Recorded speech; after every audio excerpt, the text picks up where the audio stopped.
Bonjour à tous. Aujourd'hui, on va commencer la partie ou le chapitre de multicollinéarité.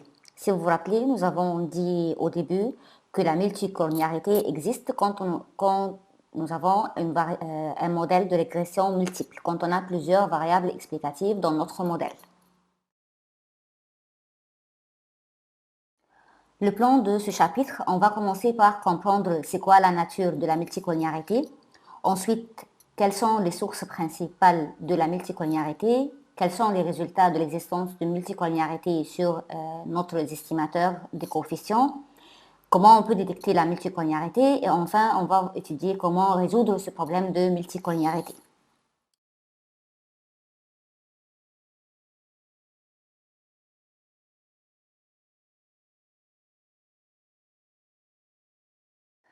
Ok, donc la multicollinéarité, c'est le cas où les variables explicatives sont fortement corrélées entre elles. Et on peut avoir un cas où deux variables explicatives sont corrélées ou plusieurs variables explicatives sont corrélées. Par exemple, prenons l'exemple de ce modèle 1.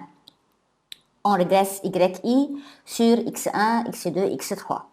On peut avoir un cas où X1, X2 sont corrélés, ou X1, X3 sont corrélés, ou X2, X1, X3 sont corrélés. Autrement dit, c'est qu'on peut exprimer une variable explicative en fonction des autres. Si vous vous rappelez dans le cas de la multicollinéarité, du piège de variables muettes, nous avons vu que la somme, si je créais une variable binaire ou une variable muette pour chaque catégorie de ma variable catégoriale, donc j'ai la somme de ces m catégories ou ces m variables muettes est égale à 1, qui est la variable du terme constant.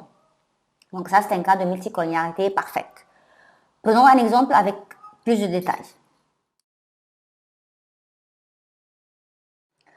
Donc, ici, dans cet exemple, avec le modèle où j'ai Y que je grésille sur X1, X2, X3, on dit qu'on a une multicollinéarité parfaite si elle existe une corrélation entre les variables explicatives de telle forme que lambda 1 x1 plus lambda 2 x2i plus lambda 3 x3i est égal à 0. Tel que tous ces lambda, lambda 1, lambda 2 et lambda 3 sont des constants non nuls. Autrement dit, que je peux exprimer x2i est égal à le ratio lambda 1 sur lambda 2 x1 moins lambda 3 sur lambda 2 x3. Par exemple, si pour n'importe quelle raison la variable x2i est égale au double de la variable x1, donc on a un problème de multicollinéarité parfaite. Par exemple, vous vous rappelez que nous avons dit dans l'équation de salaire, il faut introduire variable âge et variable âge au carré parce que pour prendre en considération l'effet non linéaire de l'âge sur le salaire.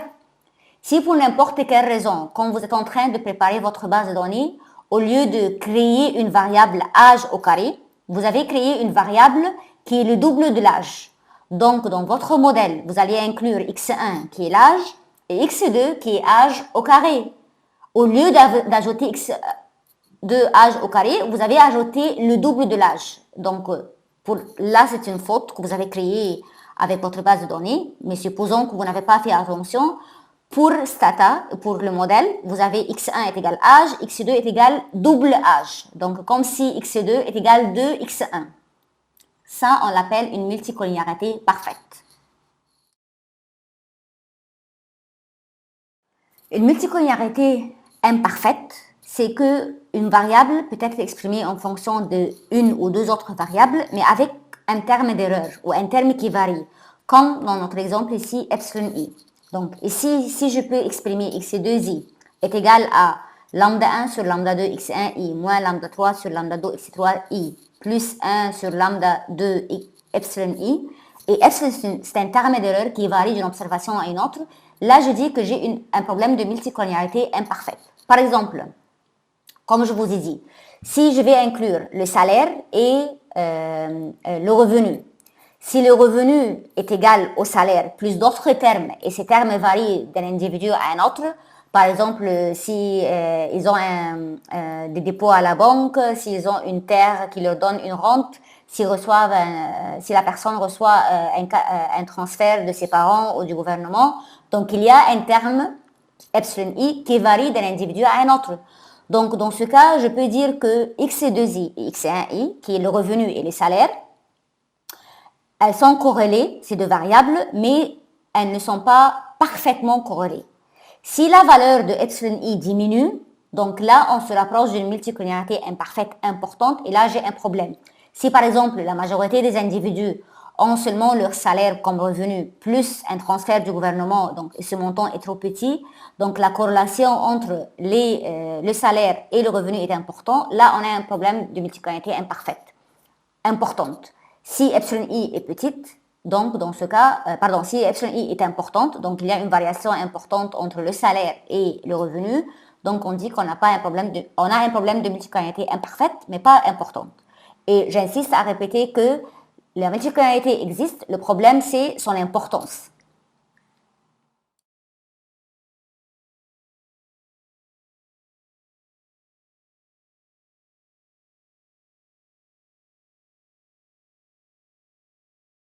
Donc, la question maintenant, c'est quelles sont les sources de multicollinéarité. C'est plutôt un problème d'échantillon. Et on peut avoir un problème de multicollinéarité pour plusieurs raisons. Par exemple, comment les données sont collectées. Si je demande aux ménages une question concernant leur revenu et une question concernant leur salaire, ils ne comprennent pas, par exemple, la différence, ça peut causer un problème de multicollinéarité, comment on a collecté les données. Ou même s'ils comprennent la différence, mais il n'y a pas beaucoup de différence entre leur salaire et leur revenu. Donc, ça peut causer un problème de multicollinéarité. Comment je spécifie mon modèle? Si par exemple ma variable x, il n'y a pas assez de variation dans les valeurs et en plus j'ajoute cette variable au carré, ça peut causer un problème de multicollinéarité. Aussi, quelles sont les variables que j'inclus dans mon modèle? Si par exemple je veux régresser la consommation d'électricité sur le revenu des ménages et la taille de ménage, normalement le revenu des ménages et la taille de la maison de ménage, elles sont corrélées. Si je suis un ménage riche, je vais habiter dans une maison qui est grande. Donc il y a une corrélation entre la taille de la maison et le revenu de ménage. Donc il y a une corrélation entre les deux. Il y a aussi si le modèle est surdéterminé, c'est le cas où les variables explicatives sont plus importantes, il y a plus de variables explicatives que le nombre d'observations, on a un problème de multicollinéarité. C'est possible aussi si on a un modèle de série temporelle, quand on a ce qu'on appelle un trend commune. C'est le cas, une tendance commune, comme un trend.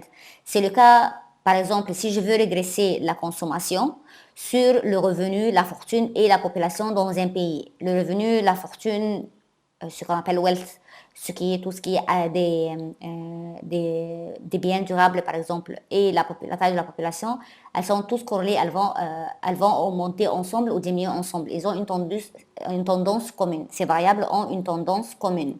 Donc, ça peut causer un problème de multicollinéarité. Maintenant, passons aux implications de la multicollinéarité. Si j'ai un problème de multicollinéarité, qu'il y a deux ou plusieurs variables qui sont linéairement dépendantes, elles sont linéairement corrélées, quelles seront les implications sur mes estimations? Et est-ce que je serai capable d'estimer le coefficient bêta chapeau, oui ou non? Maintenant, la première question. Si j'ai un problème de multicollinéarité, si j'ai deux variables ou plusieurs variables qui sont linéairement corrélées, est-ce que je serai capable d'estimer mes coefficients, oui ou non? La réponse à cette question dépend du fait que est-ce que la multicollinéarité est parfaite ou non parfaite. Si la multicollinéarité est parfaite, je ne peux pas estimer mes bêta chapeaux. Pourquoi? Parce que si les variables x ne sont pas linéairement indépendantes, dans ce cas, le rang de la matrice x transpose x n'est pas égal à k plus 1, qui est le nombre de paramètres inclus dans mon modèle. Et comme le rang n'est pas égal à k plus 1, je ne serai pas capable de calculer l'inverse de cette matrice x transpose x. Et on sait qu'on a besoin de l'inverse de la matrice x transpose x pour être capable d'estimer nos coefficients bêta chapeau. Donc, dans ce cas, si j'ai un problème de multicollinéarité parfaite, comme dans le cas de le piège de variable muette, je ne peux pas estimer les bêta chapeaux. Et comme je vous dis, pour Stata, on ne sera pas capable de calculer x transpose x inverse, et du coup, on ne peut pas estimer bêta chapeau. Et le logiciel sera obligé d'éliminer une des variables qui cause le problème de multicollinéarité parfaite. Et la logique, c'est qu'on a deux variables ou plusieurs variables qui donnent même information. Donc, je ne peux pas calculer vraiment bêta chapeau, qui est l'impact de chaque variable toute seule sur la variable dépendante y. Maintenant, qu'est-ce qui se passe si j'ai un problème de multicollinéarité imparfaite? Si j'ai un problème de multicollinéarité imparfaite, je peux estimer les coefficients des variables x dans mon modèle. Les coefficients restent bleus, donc les coefficients sont linéaires, sans biais, ils ont les écarts-types les plus petites, mais elles ne sont pas, l'estimation n'est pas précise. Autrement dit, les écarts-types deviennent plus importants, plus larges, mais parmi tous les estimateurs linéaires sans biais, toujours les estimateurs de moindre carré ordinaire avec multicollinéarité imparfaite, leurs écarts-types sont les plus petites. Je répète, donc en cas de multicollinéarité imparfaite, nous serons capables d'estimer ces coefficients des variables x. Est-ce que ces coefficients sont linéaires? Oui, ils sont toujours linéaires. Les estimations sont toujours linéaires. Ils sont toujours sans biais? Oui, ils sont toujours sans biais parce que je n'ai pas influencé l'hypothèse que la valeur espérée des termes d'erreur est nulle. Donc, elles sont toujours sans biais. Est-ce qu'elles sont toujours efficients? C'est-à-dire, les estimateurs de bêta chapeau ont les variances les plus petites parmi tous les estimateurs linéaires sans biais? Oui. Cet estimateur de la méthode des moindres carrés ordinaires, même avec l'existence de la multicollinéarité imparfaite, reste efficient avec une variance plus petite.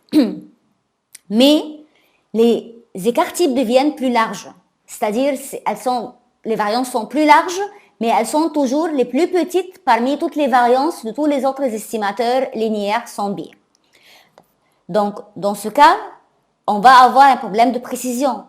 Autrement dit, si j'ajoute une autre variable ou je retire une variable où il y a des valeurs qui changent dans les valeurs de mes variables, on va trouver que les valeurs des coefficients vont changer considérablement. Je vais vous montrer un exemple dans 5 minutes. Donc, il faut garder en tête que nos estimateurs restent bleus, toujours linéaires, toujours sans biais, toujours les plus efficaces avec la variance des estimateurs les plus petites parmi tous les estimateurs linéaires sans biais, mais les écarts-types et les variances sont devenues plus importantes et plus larges.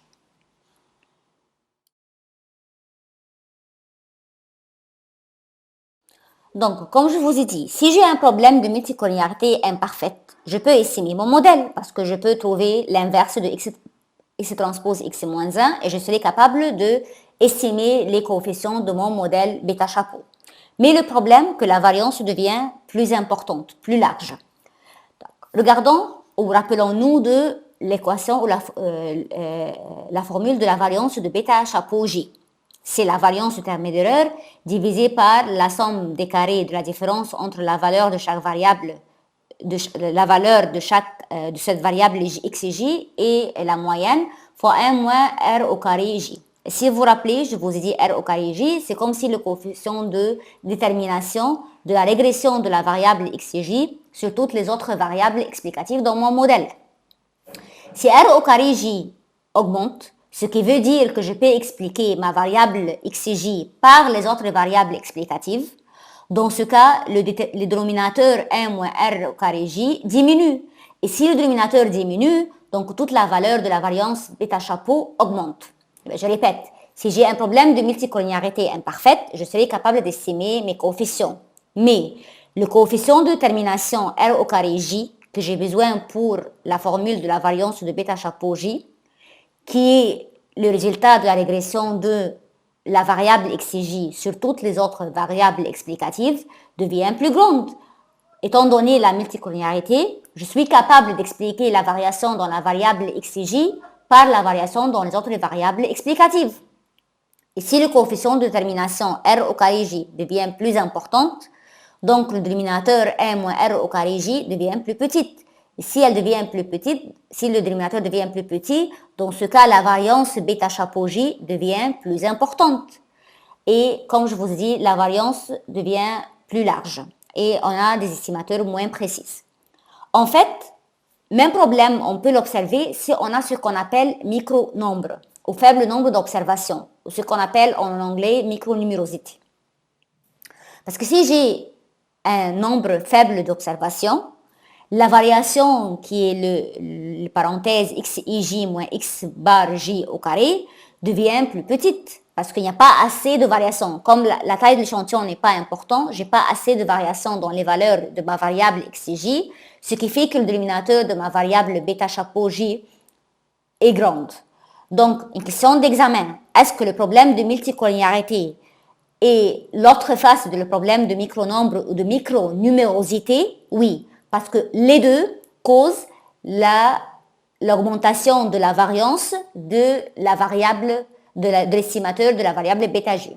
Une autre fois, le problème de multicollinéarité et le problème de micronombre causent le même résultat. C'est que la variance de bêta chapeau j devient plus importante ou plus grande. Si j'ai un problème de multicollinéarité imparfaite, et j'estime mon modèle, je vais avoir les estimateurs bêta chapeau avec des grandes variances. Et quand les écarts types sont larges, les intervalles de confiance tendent à être plus grands. Et quand les intervalles de confiance sont plus grands, dans ce cas, la probabilité de ne pas rejeter l'hypothèse nulle, qui est l'erreur de type 2, augmente. Donc, si j'ai un problème de multicollinéarité imparfaite, la variance de bêta chapeau est plus importante, les intervalles de confiance est plus grand, et je vais conclure que je ne veux pas rejeter l'hypothèse nulle. Et je vais conclure que ma variable xj n'a pas un effet significatif sur ma variable y, malgré le fait que peut-être c'est pas vrai.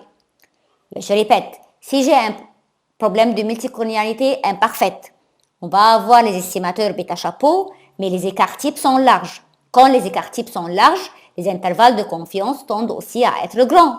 Et quand les intervalles de confiance tendent à être grands, on va conclure de ne pas rejeter l'hypothèse nulle et on va conclure que ma variable xj n'a pas un effet significatif sur la variable y. Même chose, si la variance est large, dans ce cas, la valeur des statistiques t seront plus faibles parce que c'est le dénominateur. Et quand la valeur de la statistique t est plus faible, on acceptera l'hypothèse nulle que la véritable valeur du paramètre de la population est nulle et que ma variable n'a pas un effet significatif sur ma variable y.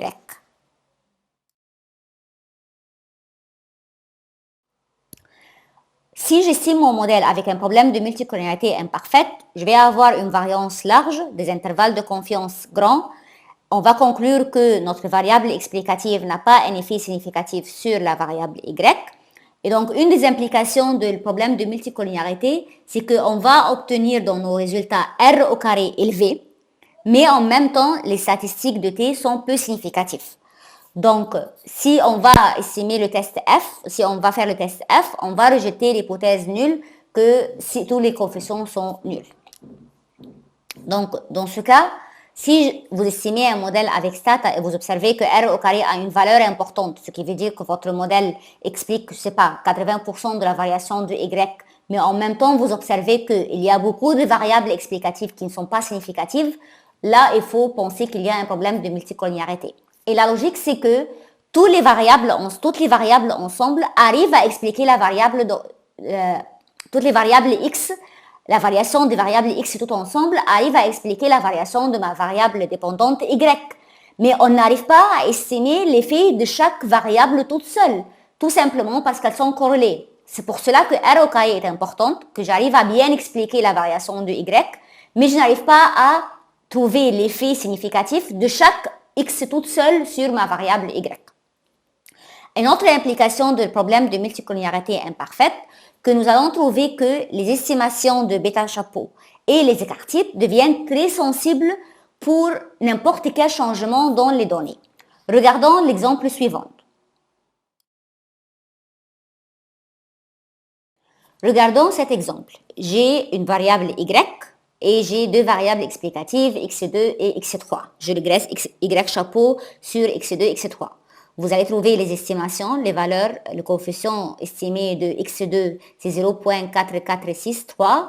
La valeur estimée du coefficient de x3, c'est 0.0030. J'ai les écarts types, j'ai les t statistiques, donc j'ai le coefficient de x2 et significatif. Et j'ai le coefficient de détermination 0,8. Donc le modèle ou les variations x2, x3 expliquent 0,8 ou 80% de la variation de y. Et vous avez le petit r de 3, c'est le coefficient de corrélation entre x2 et x3, c'est 0,55. Maintenant, je vais changer les valeurs de x2 et x3. Tout simplement, les deux dernières observations, vous allez voir que j'ai changé les valeurs de la variable x3. Et vous allez voir comment ça influence les résultats. Ça devient très sensible.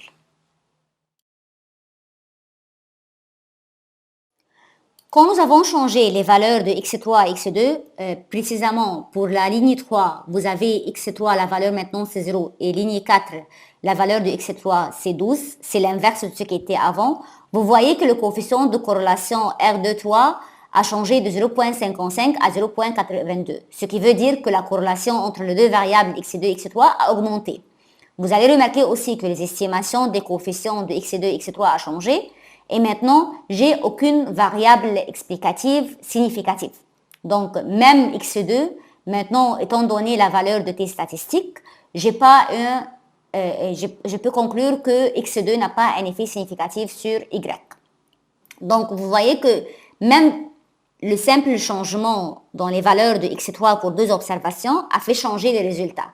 C'est très sensible. Donc, si j'ajoute une variable aussi ou j'enlève une variable, je trouve que les résultats ne sont pas consistants et ne sont pas robustes et j'ai des conclusions ou des résultats différents. Il faut penser que j'ai un problème de multicollinéarité. Et on va voir maintenant comment je peux détecter un problème de multicollinéarité. Ok, maintenant on va voir comment détecter la multicollinéarité. Et vous allez voir que je vais vous montrer plusieurs méthodes pour détecter la multicollinéarité. Vous pouvez utiliser plusieurs, une seule, ça dépend. C'est pour ça que c'est très important et j'insiste qu'il faut très bien comprendre votre base de données avant de commencer à estimer votre modèle. Et vous allez voir qu'il y a des méthodes pour détecter la multicollinéarité qu'on peut appliquer avant la régression, l'estimation du modèle avec la méthode de moindre carrière ordinaire et d'autres méthodes. Vous allez supposer qu'il n'y a pas un problème de multicollinéarité, estimer le modèle, ensuite utiliser les résultats pour tester la multicollinéarité. Première méthode pour détecter le problème de multicollinéarité, c'est le scatterplot. Si vous soupçonnez qu'il y a un problème de corrélation entre deux variables, vous pouvez commencer à tout simplement tracer ou dessiner le scatterplot, point de nuage entre ces deux variables. Par exemple, si je reprends mon exemple où on régresse l'électricité ou la consommation d'électricité sur la taille de la maison et le revenu, et vous soupçonnez qu'il y a une corrélation entre le revenu et la taille de la maison, vous pouvez commencer par dessiner un nuage des points scatterplot entre ces deux variables. Si vous voyez qu'elles sont positivement corrélées ou négativement corrélées, vous pouvez soupçonner qu'il y a un problème de multicollinéarité. Bon, personnellement, les graphiques c'est important pour voir, pour avoir une idée sur la situation, mais je préfère avoir d'autres tests, plutôt des valeurs numériques, parce que peut-être graphiquement c'est pas très clair, je suis pas sûre. Donc, deuxième méthode, c'est tout simplement qu'on fait une corrélation couplée entre chaque deux variables. Donc, par exemple, on peut, même exemple, mesurer la corrélation entre le revenu et la taille de la maison. Si la corrélation, le coefficient de corrélation est plus grand que 0,5, on peut conclure qu'il y a un problème de corrélation entre ces deux variables. Par contre, c'est une condition suffisante mais pas nécessaire. Qu'est-ce que ça veut dire? Donc, si vous testez la corrélation couplée entre chaque deux variables, supposons que j'ai 5 variables dans mon modèle. Si on mesure la corrélation couplée entre chaque deux variables et on trouve qu'entre deux variables x2 et x3, le coefficient de corrélation est plus grand que 0,5, donc c'est une condition suffisante pour conclure qu'il y a un problème de corrélation entre ces deux variables. Mais ce n'est pas nécessaire. Qu'est-ce que ça veut dire que ce n'est pas nécessaire? Parce que c'est possible que x2 et x3, elles ne sont pas corrélées. Par contre, je peux exprimer x2 en fonction linéaire de x3 et x4. Donc, dans ce cas, la corrélation couplée ne va pas montrer le problème de corrélation parce qu'on a un problème de multicollinéarité entre plusieurs variables. Donc, je répète, si j'ai dans mon modèle 5 variables explicatives, c'est possible qu'il y a 2 variables qui sont corrélées, et dans ce cas, le coefficient de corrélation entre ces 2 variables est suffisante pour me dire s'il y a un problème de corrélation, oui ou non, si le coefficient de corrélation est plus grand que 0,5, mais ce n'est pas nécessaire, parce que c'est possible que la corrélation entre chaque 2 variables est plus petite que 0,5. Par contre, on a une corrélation entre les variables x2, x3, x4. Donc, x2 et x3, le coefficient de corrélation est plus petit que 0,5. Entre x2 et x5, le coefficient de corrélation est plus petit que 0,5. Mais x2 peut être exprimé comme une fonction linéaire de x3 et x4. Donc, dans ce cas, j'ai un problème de multicollinéarité et je ne peux pas le détecter par tout simplement mesurer la corrélation entre les 2 variables. Troisième façon pour détecter la multicollinéarité, et c'est lié au fait que si on estime un modèle de régression avec un problème de multicollinéarité, comme nous avons vu, les implications, c'est une valeur élevée de coefficient de détermination, mais peu de t statistiques significatifs. Donc, si les 2 premiers, le scatterplot et la corrélation couplée, je peux le faire avant l'estimation de mon modèle avec la méthode de moindre carré ordinaire. Par contre, la troisième méthode, je vais estimer mon modèle et après l'estimation de mon modèle, je vais remarquer s'il y a R au carré élevé, tandis que les valeurs statistiques de T sont peu significatives. Dans ce cas, je peux m'en douter qu'il y a un problème de multicollinéarité.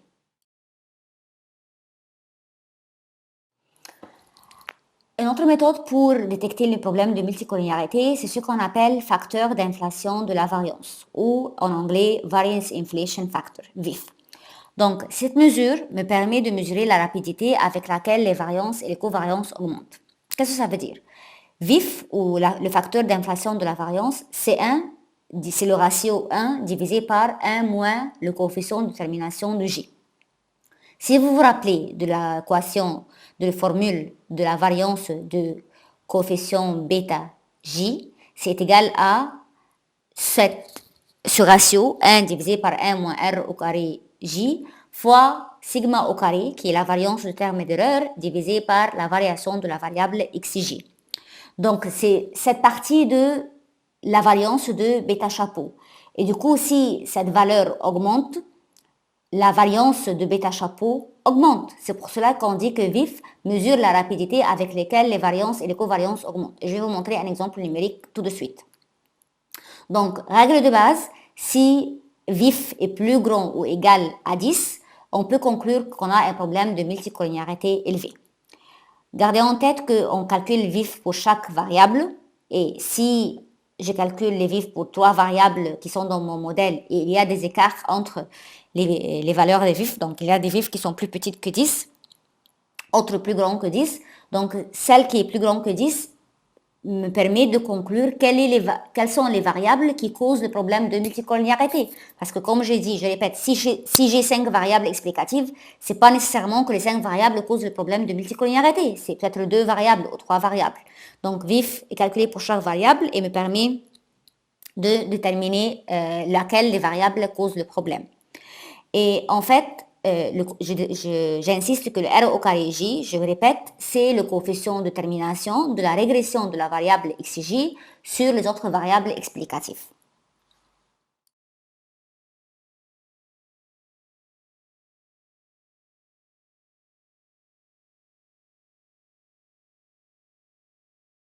Une autre mesure qui est comme l'inverse de VIF, c'est ce qu'on appelle la tolérance. C'est une autre mesure qui me permet de détecter la multicollinéarité. C'est égal à 1 moins le coefficient de détermination de la régression auxiliaire de xj sur les autres variables, ou 1 divisé par VIF. Et dans ce cas, pour décider s'il y a un problème de multicollinéarité, oui ou non, si la mesure de tolérance est plus petite ou est égale à 0,1, on peut conclure qu'on a un problème de multicollinéarité élevé. C'est l'inverse de VIF.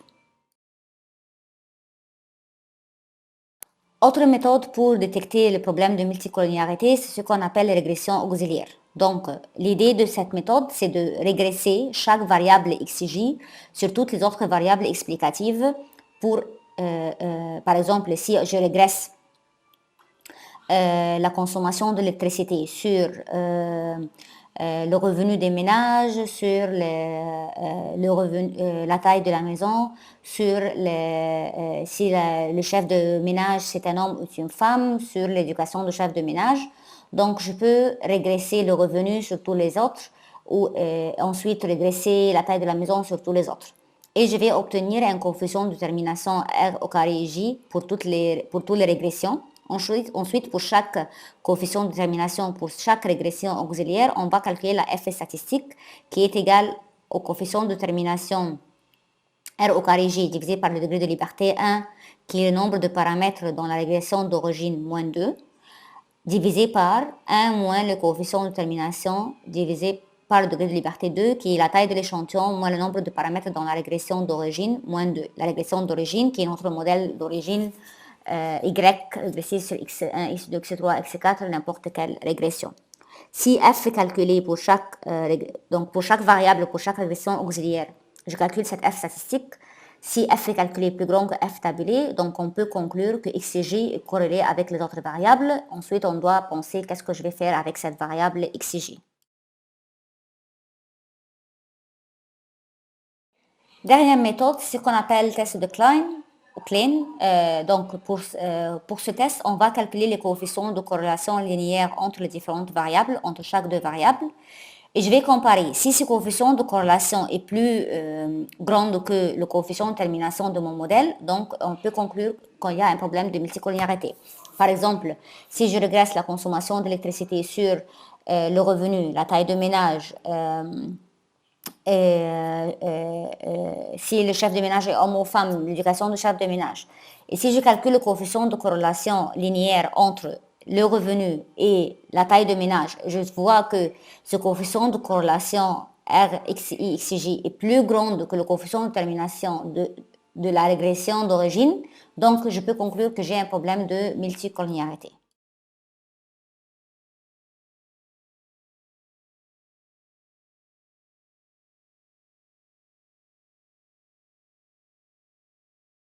Maintenant, la question, après avoir détecté le problème de multicollinéarité, comment on peut le résoudre? Donc, il y a plusieurs méthodes pour résoudre le problème de multicollinéarité. Un, c'est de ne rien faire. C'est un problème de l'échantillon et c'est possible de le garder parce que, étant donné que je ne peux pas avoir d'autres échantillons, je n'ai pas d'autre méthode à résoudre le problème, de garder le problème de multicollinéarité. Et même si je n'arrive pas à estimer les coefficients avec précision, au moins je peux estimer l'impact de toutes ces variables sur la variation de ma variable dépendante Y. Donc ça, c'est la première méthode.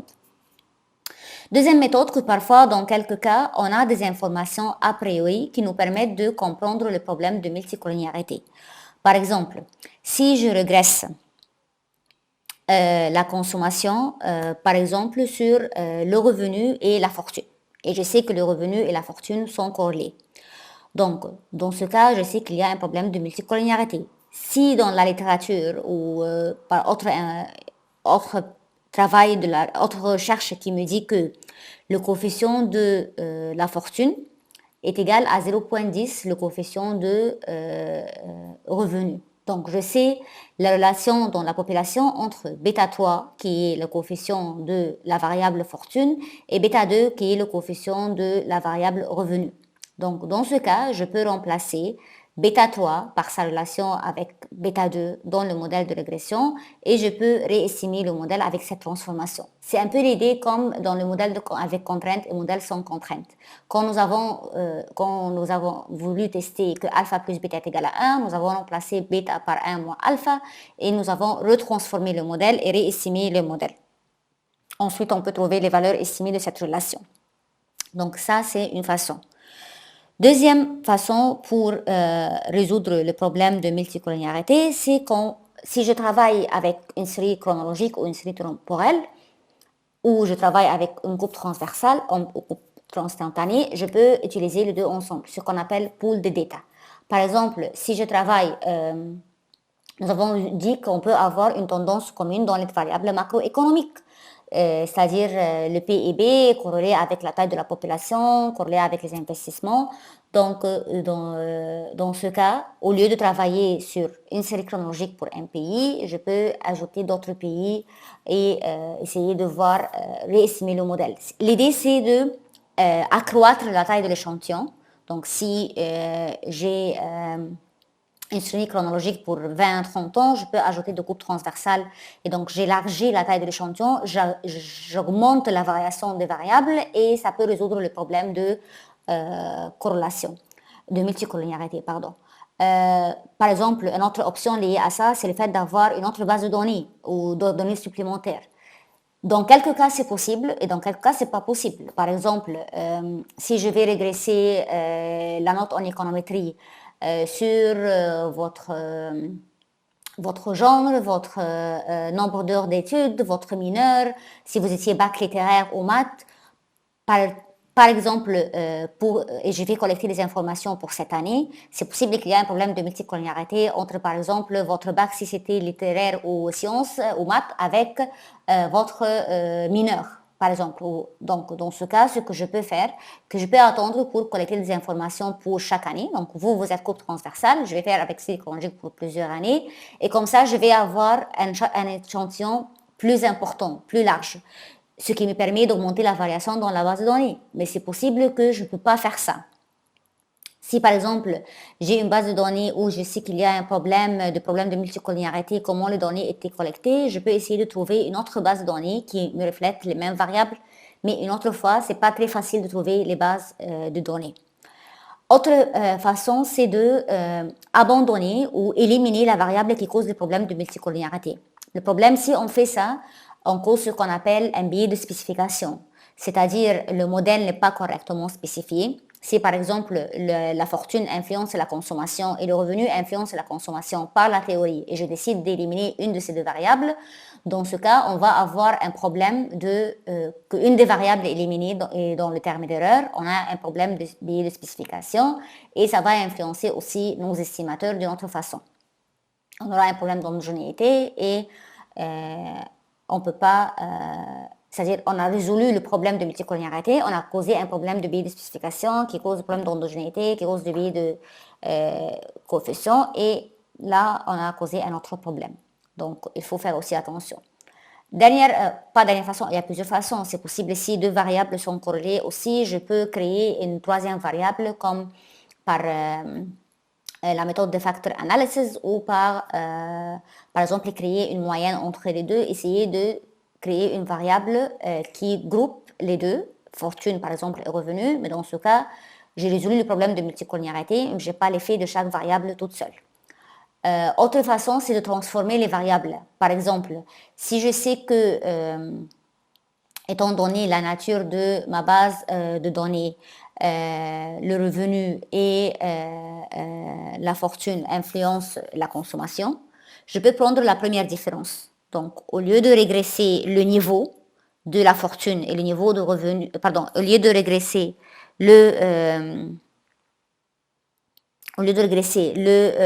la variable y consommation niveau sur le revenu niveau et sur la consommation niveau, c'est-à-dire à une année donnée, je régresse la variation de consommation sur la variation de revenu et la variation de fortune. Donc, si c'est une série chronologique, je vais faire YT moins YT moins 1, ça c'est la variation, ce qu'on appelle première différence, est égal à bêta 2 fois la différence entre x de t moins x de t moins 1. Donc, si les niveaux sont corrélés, les variations ne sont pas corrélées, c'est possible. Autre possibilité, c'est par exemple utiliser le ratio.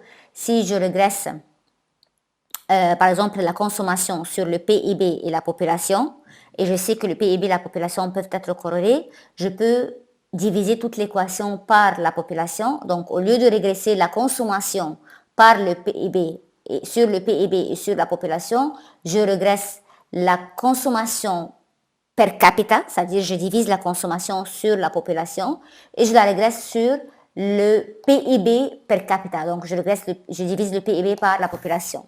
Donc, ici, j'utilise le ratio. Donc, une possibilité que je le transforme en ratio ou je le transforme en ce qu'on appelle différence de premier ordre. ce qu'on appelle first difference.